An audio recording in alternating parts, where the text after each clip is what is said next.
Hi, my name is Christian Devine and welcome to RetroView, a safe zone for physical media. I hope you're all doing well. And on this very special edition of RetroView, a safe zone for physical media, we're going to memorialize two very important figures in the physical media legacy. We'll start with Roger Corman, who passed away last week at the age of 98, which is an incredible age to live to. And he lived an incredible life, and he was active all the way up until the very end. Very spry guy who was just in the Criterion Closet not too long ago, and still accepting awards on stage, including finally getting an honorary Oscar, which is pretty incredible when you think about his humble origins. It conquered the world. My first encounter with Roger Corman was very early, and it would definitely be Bucket of Blood. Let us make the scene. Crazy.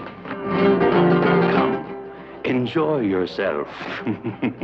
Where the hilarious enjoy the horrifying. In A Bucket of Blood. No, you're gonna shoot me! Don't shoot! But Bucket of Blood was very revelatory for me as a kid, and shot in black and white, of course, and a satirical look at the beatnik world and a struggling artist who can't create art and can only create murder. And so it was definitely based in the era of kind of what they called then sick comedy, which would be called black comedy, dark humor. And Mad Magazine, Lenny Bruce, other figures were popularizing this, and it was just kind of a very, once again, sardonic, dark view of the world. And as a kid, Bucket of Blood intrigued me because it was my first kind of exposure to the idea of beatniks and beat poetry. And of course, it's presented, satirical in the film, but it's not too far from the reality. And I've heard that from people associated with the era talking about the film, and it's not totally an easy target for the poets either, because the people making it were artists hanging out in coffee shops. People like Jack Nicholson, who showed up in Corman's little shop of horrors in a very memorable role. And Bucket of Blood starred the legendary Dick Miller as Walter Paisley, an artist who's not an artist. And he's the barista at this beatnik coffee shop and realizes he has no creative abilities, and he inadvertently kills the landlady's cat and covers it in clay, and voila, he's an artist, and he calls the piece Dead Cat. The film is very well shot for something that was done in a few days on maybe a $60,000 budget. And Charles Griffith's the script is very witty and funny, and Corman's direction, he's always had kind of a very efficient, economical style, but there is a style to it. And the film has a nice black and white look, especially when you see, a really good print of the film, which has only come out recently. But it didn't matter what the print was, because growing up, I was obviously intrigued by it. But it had this kind of, like I said, the humor felt distant from the other Hollywood movies, and it went edgier. And like I said, it's pretty, dark. And it's very interesting also for showing something you don't see too often in media necessarily, which is somebody who strives to be an artist but has no creative ability, or thinks he doesn't, or hasn't found it. And it's as a kid, I remember his frustration feeling very kind of real. I, of course, am an artist and have none of that frustration. It is a very funny film and some winning performances. And like I said, definitely that would be my first exposure to Roger Corman. Not that I knew that it was a Corman film at the time. But eventually I glommed on to his producer status and director status of different films. And out of the Corman factory, the graduates are Francis Ford Coppola, Jack Nicholson, Monty Hellman, Jonathan Demme, Joe Dante, Diane Ladd, Peter Bogdanovich, Ron Howard. I could go on. And he also, later in his years, when he stopped directing, basically after 1970 and formed New World Pictures, he distributed Ingmar Bergman films to drive-ins, which delighted Ingmar Bergman. And he always told struggling filmmakers working for him that if you were fortunate, you wouldn't have to work for him ever again. And that turned out to be true. But everybody, appreciated his help. So we have a lot to be thankful for Roger Corman. And when I look at, speaking of physical media, when I look at my collection, I've got at least 7 Corman films. I like him as a director quite a bit because has a style, it's an efficient style, and he's very fluid with the camera, and sometimes he hits it out of the park, like in the Mask of the Red Death, one of my favorite of the Edgar Allan Poe adaptations he did, which I never really appreciated as a kid until much later. The Blu-rays, actually, because then you got to see the really beautiful widescreen cinematography and the lush sets and atmosphere and very vibrant colored lighting. And of course, in the 60s, Corman's films, The Trip and The Wild Angels, are the 2 films that really, ignited kind of a counterculture film movement, were very brave in their subject matter. And Corman, because of the American International Pictures independent status, they had to compete with the bigger budgets of the Hollywood system by being more edgy and having more exploitation material, nudity, violence, etc. But through that, they got a lot of new talent in to express some ideas that were a lot more subversive than what you would see in Hollywood films. Yeah, we don't want nobody telling us what to do. We don't want nobody pushing us around. Just what is it that you want to do? We want to be free to ride our machines without being hassled by the man. And we want to get loaded. We've just finished making a movie dealing with the most talked about subject of the day, LSD. And it's exactly films like The Wild Angels and The Trip that led to 1969's Easy Rider, which completely changed Hollywood, at least for a while. And Corman's biggest regret in life is that he didn't actually produce it when Peter Fonda and Dennis Hopper came to him, because he didn't see the value, and it was a little too much more money than he was willing to spend, and that's always been Corman's downfall. But he's got a good sense of humor about it. And in Joe Dante's The Howling, I was probably the only person in the theater when I saw it opening week as a kid that knew that was Roger Corman fishing for a dime in the phone booth after Dee Wallace steps out. That's a great in-joke. Roger Corman's Titanic. And Corman shows up in Godfather 2. So all of his, former students, so to speak, always held him in high regard. And I hope he knows that this is not all hot air. I'm gonna cry now. Not just me, who's very sentimental, but these other people also love him. When I was living in Los Angeles, the New Beverly Theater down the street that, of course, Quentin Tarantino now owns, was one of my regular haunts because it was only a few blocks away. So I could, given time, walk down the street and bump into Timothy Dalton or Roger Corman or Tarantino or Edgar Wright or Bill Hader, et cetera, or stand in line with Clu Gallagher, rest his soul. And it was a wonderful time. And Corman came one night to show The Secret Invasion, and I think Joe Dante was emceeing it. And I'm a big fan of Corman's 1970 film Gas.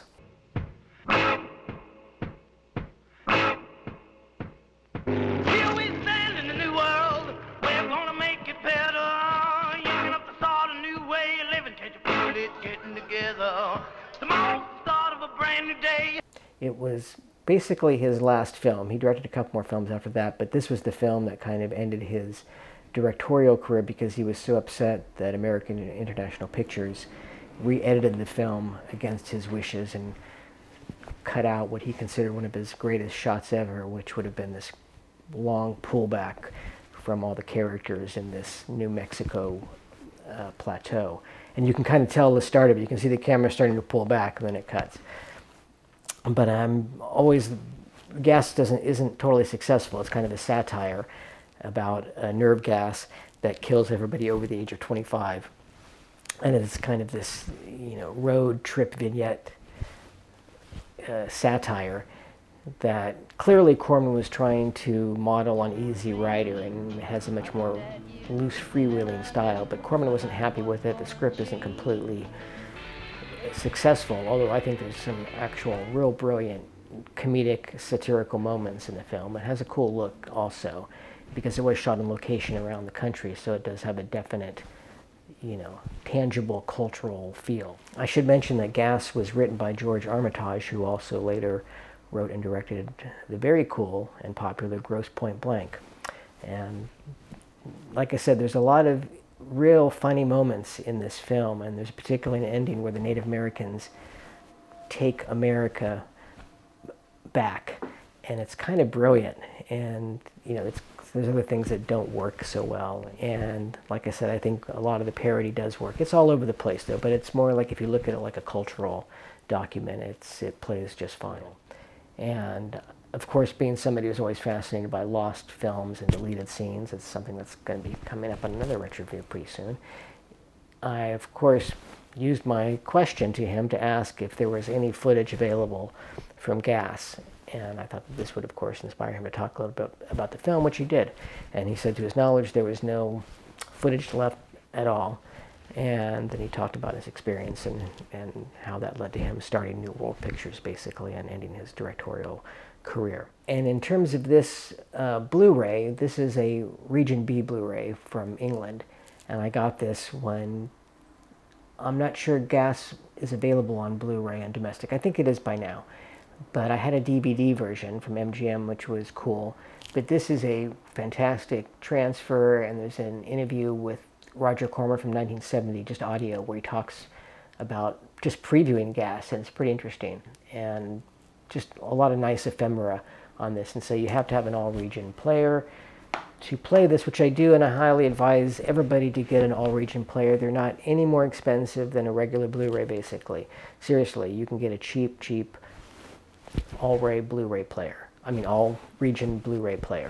and it's totally worth it because there's a whole universe of films that won't play in your Region A releases in America. So like I said, I could talk forever about Corman and his influence and all the connective strands that led to the New Hollywood from his humble origins at AIP, including directing The Fast and the Furious in 1954 and leading to Universal having to buy the rights to it years later and creating a billion-dollar series.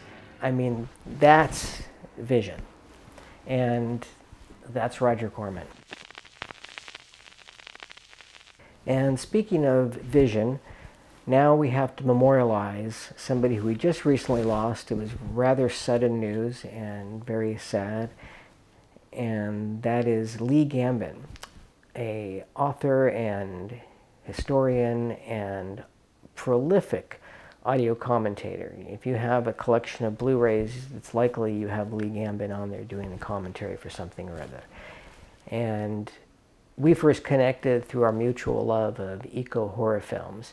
And he is a bigger fan than I am in the sense of his prolificacy about his output, as he's done audio commentaries for films like Night of the Lepus. He also wrote books on Christine, on Cujo, on The Howling. These are definitive books. And even books about 70s TV series. And I always was intrigued by his love for things that I found utterly banal and insipid growing up. But that's what a great, historian or a commentator does. They make you see the world through their eyes, and he had very unique eyes and very funny. And anybody who followed him on social media, where he was constantly engaged, so you kind of had a running commentary of what was going on. And of course, all of his releases, films that were coming up. And this was very sudden, and condolences to his family and friends, and of course his dog Buddy, who we all knew as much in a way as we knew Lee. And that kind of propelled me to go into my collection and watch a film I literally have not seen since I bought it. And I've been kind of waiting for the right moment. It's been 2 years, and it's a release that I was so excited about and couldn't believe, knowing that it would come out eventually. But, coming out in this definitive edition was very exciting. And of course, I'm talking about The People Next Door. 4 average middle-class American people. How about some breakfast? I'm not hungry. The People Next Door. Arthur! Will you come here, please, quickly? It's too far. I want to go home.